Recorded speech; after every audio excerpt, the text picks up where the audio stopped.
وظائف کی اہمیت قرآن اور حدیث کی روشنی میں، اور دنیا کی بدترین مجلس کون سی ہے، یہ آپ صلی اللہ علیہ وسلم کی حدیث کی روشنی کے حوالے سے میں آج آپ کو اس کے حوالے سے آگاہ کروں گا، اور میں آپ کو بتاؤں گا کہ وظائف کی کیا اہمیت ہے قرآن اور حدیث کی روشنی میں، اور دنیا کی سب سے بدترین مجلس کون سی ہوتی ہے۔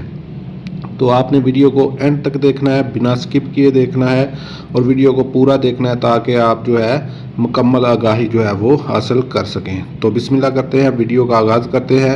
الحمدللہ رب العالمین والصلاة والسلام علی رسولہ الامین، اما بعد۔ اذکار و وظائف اطمینان قلب، تسکین روح کا باعث اور ارضی و سماوی آفات سے بچاؤ کا بہترین ذریعہ ہے۔ ارشاد باری تعالیٰ ہے، اور وہ لوگ جو ایمان لائے اور اللہ کے اور ان کے دل اللہ تعالیٰ کے ذکر سے اطمینان و سکون پاتے ہیں۔ سنو، اللہ کے ذکر میں ہی دل چین اور سکون پاتا ہے۔ آپ کو پتہ ہے کہ اللہ کا ذکر جو ہے وہ دلوں کو آباد کرتا ہے، اور آپ کے دل اور دنیا کے دل جو ہے وہ روشن اور منور رہتے ہیں۔ تو آپ نے جو ہے سب سے پہلے اللہ کے ذکر کو لازمی جو ہے وہ پکڑ لینا ہے۔ اس کے بعد دوسرے مقام پر فرمایا، جس نے میرے ذکر سے آراز کیا تو اس کے لیے معیشت تنگ اور نہایت پر مشقت ہوگی، یعنی اپنے رب کے ذکر سے روگردانی کرنے والوں کا انجام نہ تو دنیا میں اچھا ہوتا ہے اور نہ ہی ان کا انجام آخرت میں اچھا ہوتا ہے۔ تو وہ لوگ دنیا میں بھی ذلیل و رسوا ہوتے ہیں اور آخرت میں بھی ذلیل و رسوا ہو گئے۔ استغفر اللہ، ہمیں اس عذاب سے محفوظ فرمائے۔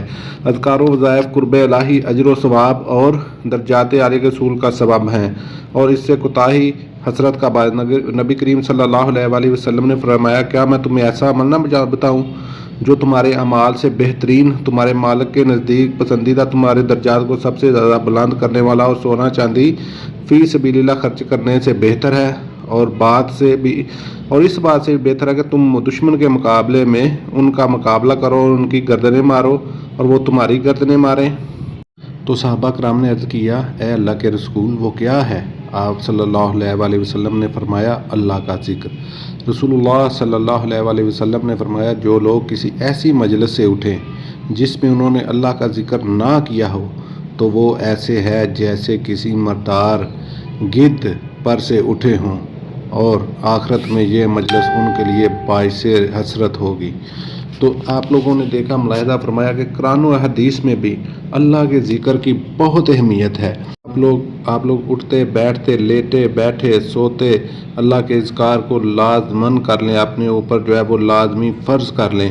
تو آپ میرے چینل کو سبسکرائب کر لیں، میں آپ کے لیے بہت ہی اچھے وظائف کی ویڈیوز لے کر آنے والا ہوں، تو آپ نے میرے چینل کو سبسکرائب کر لینا ہے۔ انشاءاللہ آپ کی مالی اور مختلف جو زندگی کے جو ہیں وہ مشکلات ہیں وہ انشاءاللہ تعالی ان وظائف سے حل ہوں گی۔ کسی بیماری کا علاج، کسی کا بھی جو ہے ہر قسم کی شفا ہے اس قرآن مجید میں۔ اللہ تعالیٰ نے مال و دولت، عزت اور ہر قسم کی چیز جو آپ کو ملے گی وہ قرآن مجید میں جو ملے گی۔ تو آپ لوگوں نے صرف جو ہے وہ اللہ کے ذکر کو لازمی پکڑ لینا ہے، قرآن و حدیث کو آپ لوگ لازمی پکڑ لیں، انشاءاللہ دنیا اور آخرت میں کامیابی آپ کے قدم چومے گی۔ تو صرف آپ نے جو ہے اپنے رب کی طرف راغب ہونا ہے، سب کچھ دینے والی وہی ذات ہے، اللہ تعالیٰ کی ذات ہے۔ تو آج کے لیے اتنا ہی، ملتے ہیں ایک نئی ویڈیو میں، تب تک کے لیے اللہ حافظ۔